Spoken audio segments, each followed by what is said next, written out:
Blake, I told you, girl, the call is coming from inside the fucking house. Pick up. Ryan Reynolds is saying he doesn't need to be here. He didn't ask for this. He doesn't have shit to do with it. Then being a supportive spouse who has witnessed firsthand the emotional, reputational, and financial devastation Miss Lively has suffered. So y'all are broke. If y'all are broke, just say that. Just say you can't pay these lawyers. I know it ain't cheap. Paying lawyer fees for 3 months. You truly believe you don't have nothing to do with this? Your lawyer should have dismissed you from this case from get-go. But no, you all thought you were gonna get away with all the crap. Now that it's not looking good for you, you want a little separation. That's your wife. You're gonna stick beside her. That's the bone of your bone, the rib of your rib. That's yours forever. It looks like the chaos surrounding the fictional versions of Blake Lively, Ryan Reynolds, and Justin Baldoni isn't slowing down anytime soon. Just when it seems like the drama has reached its peak, something new explodes and makes everything even messier. In the public eye, Ryan appears fully committed to standing by his wife, praising her for defending herself and presenting himself as the picture-perfect, supportive husband. But in this fictional storyline, new rumors claim there's a video circulating that allegedly shows Blake pressuring Ryan to publicly take her side, hoping it would help clean up her image after Justin's revelations. If this video is real within the story, it could completely shift how people view their relationship, raising questions about how voluntary Ryan's support really was, and whether their polished image was more orchestrated than authentic. Should get those by the end of next week. And now, of course, from Justin Baldoni's attorney, Brian Friedman, we heard a little bit about their plan, too. He talked about how they want this case moving forward as quickly as... Ryan Reynolds, long considered one of Hollywood's most beloved figures, has always carried an image that the public gravitated toward. An image Blake may have relied on to keep support on her side. But now, in a surprising twist, the pressure surrounding the case has reached a boiling point. According to insider chatter in this fictional scenario, Ryan has filed a motion to remove himself from the lawsuit altogether. He isn't trying to end the case or get it dismissed. He simply wants out, as if he's finally drained from being pulled into Blake's battles. This unexpected move has sent shockwaves through the industry. Did Justin Baldoni have a different side to the story all along? And has Ryan been quietly shielding Blake from the fallout? As tensions rise and the spotlight grows harsher, the situation becomes even murkier. Fans, reporters, and Hollywood insiders are all waiting with bated breath, wondering what twist will unfold next in this unfolding drama. Lively and Ryan Reynolds stepped out for the first time since all the drama to the Saturday Night Live 50th anniversary. At the end of the day, this is all for PR. A film with an absolute idiot of a co-star. And this human being was being so insecure and angry because this person couldn't get the scenes out. And I think I was so vulnerable and uncomfortable. Okay. Is Ryan Reynolds... Oh! Like he's Canadian. Look, you punch a couple hundred orphans and suddenly you're mean. As previously mentioned, Ryan had been standing firmly by Blake's side throughout the entire ordeal, which is why the latest development stunned everyone. Out of nowhere, he now wants out. And not just quietly stepping back, but fully removing himself from the case. According to this fictional scenario, Ryan has filed an official motion with the court, insisting that the lawsuit has nothing to do with him and that Justin should never have pulled him into it in the first place. For context, Ryan became entangled in the situation after taking playful jabs at Justin in the fictional versions of Deadpool and Wolverine, jokes that unintentionally dragged him straight into the legal storm surrounding Blake. What started as on-screen humor has now escalated into a serious courtroom conflict, leaving fans wondering whether Ryan is distancing himself to protect his career or because he knows more than he's letting on. Has seemingly done, right, is used his power and influence to not only help Blake Lively take over this movie, he's used it, on Deadpool to make fun of Justin Baldoni. Oh, I'm Deadpool. And I guess you're Deadpool too. But in here, everybody calls me Nice Pool. Oh my goodness, wait till you see Lady Pool. She is gorgeous. She just had a baby too and can't even tell. I don't think you're supposed to say that. That's okay. I identify as a feminist. In this unfolding fictional drama, Justin alleged that the character Nice Pool, introduced during the end credit scene of Deadpool vs. Wolverine, was specifically designed to mock him. Because of this, he pulled Marvel, Disney, and even Ryan Reynolds into the lawsuit, escalating the situation far beyond anyone expected. Baldoni reportedly interpreted this as a direct parody of him and his public image, especially after he heavily marketed himself as a feminist during the It Ends With Us promotional tour. Fredman's letter demanded that Disney and Marvel preserve every document, message, or creative note that could suggest an effort to mock, ridicule, intimidate, or bully Justin through the Nice Pool character. The letter even hinted at potential future claims, ranging from interference with contracts to possible civil extortion. In Ryan's court filing, he didn't try to deny the jokes or the satire. Instead, he argued that Baldoni's interpretation was exaggerated and that the character was never intended to target any one person.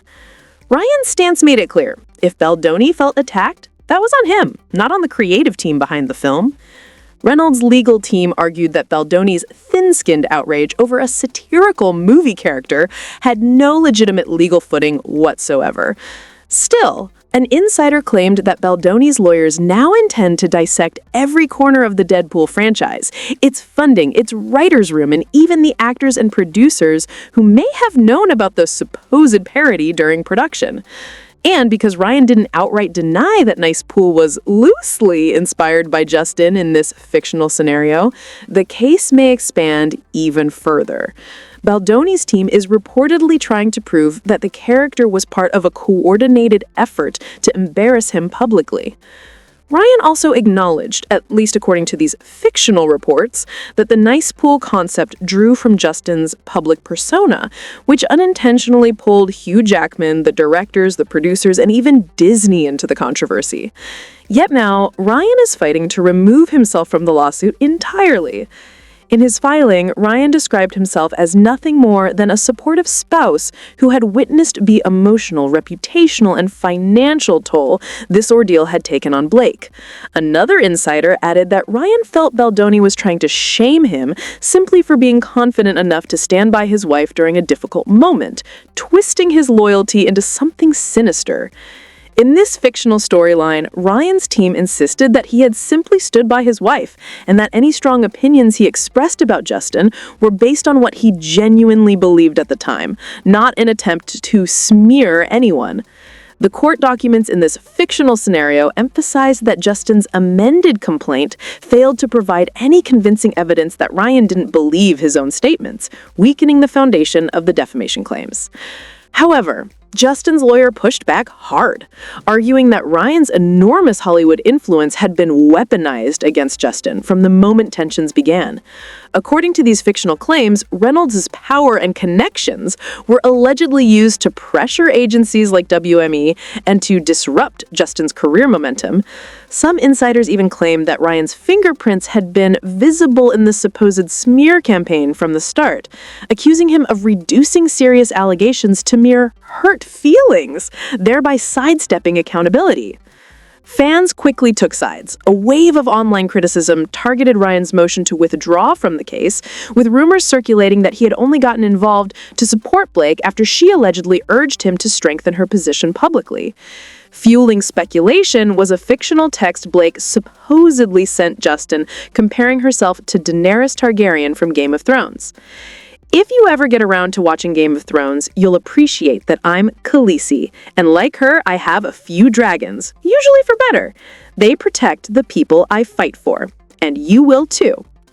The message suggested that Blake viewed Ryan as one of her metaphorical dragons, a protective force meant to stand guard by her side.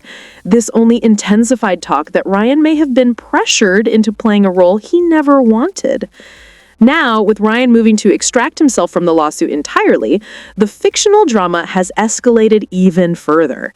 It has reopened questions about whether Justin was ever the villain in the story, or whether Ryan's earlier support was less voluntary and more the result of marital pressure.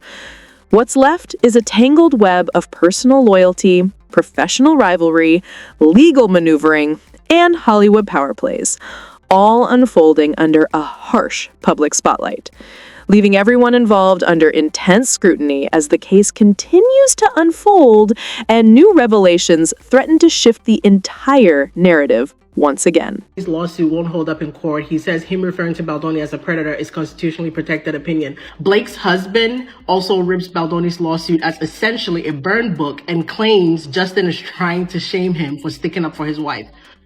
Ryan, I'm still waiting for you to show us one single text message between you and Blake within the time of production that shows her distress, her discomfort, her pain, her suffering, anything. You're telling me your wife was being SH'd at work and you guys did not talk about it in text, in email one time? And I don't want to hear he was on set. He was on set a few times. There were multiple days of production where he was filming Deadpool and she was on set with Justin.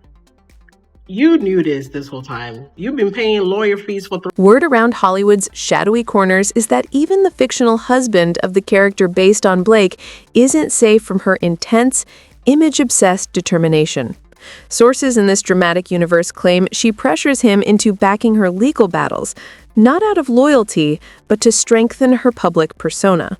And for those who haven't followed the whispers before, this isn't the first time the fictional version of Blake has been accused of being demanding behind the scenes. Rumors in this universe suggest she was so harsh to a former assistant during the filming of the fictional suspense hit A Subtle Favor that the assistant eventually walked off the production. The story resurfaced recently when assistant director Barbara Seaman, a character in the storyline, dropped a bombshell under a cast member's post about the upcoming sequel. In a single comment, she revealed that she had quit the first film because working with the Blake-inspired character was unbearable. While Barbara later deleted the comment, the fictional internet never forgets. Support flooded in, encouraging her to speak further. She explained that the lead actress's behavior made her cry on her way home more than once, not just because of the demands of the job, but because of how many people on set were treated. In this fictionalized Hollywood saga, Barbara admitted that the pressure from the Blake-inspired character often left her in tears at night, feeling that no matter how hard she tried, it was never enough. According to her account, this behavior predated any involvement from the fictional Justin Baldoni, suggesting a long-standing pattern rather than an isolated incident. Barbara wasn't the only one to speak out. Several crew members corroborated similar experiences, describing the lead actress as someone who often treated the set like a playground where she held all the power. A former crew member from the fictional Gossip Girl-style set recalled that working with her was unpleasant, noting that she would throw tantrums, act disrespectfully, and create a hostile work environment whenever things didn't go her way. The source also pointed out that while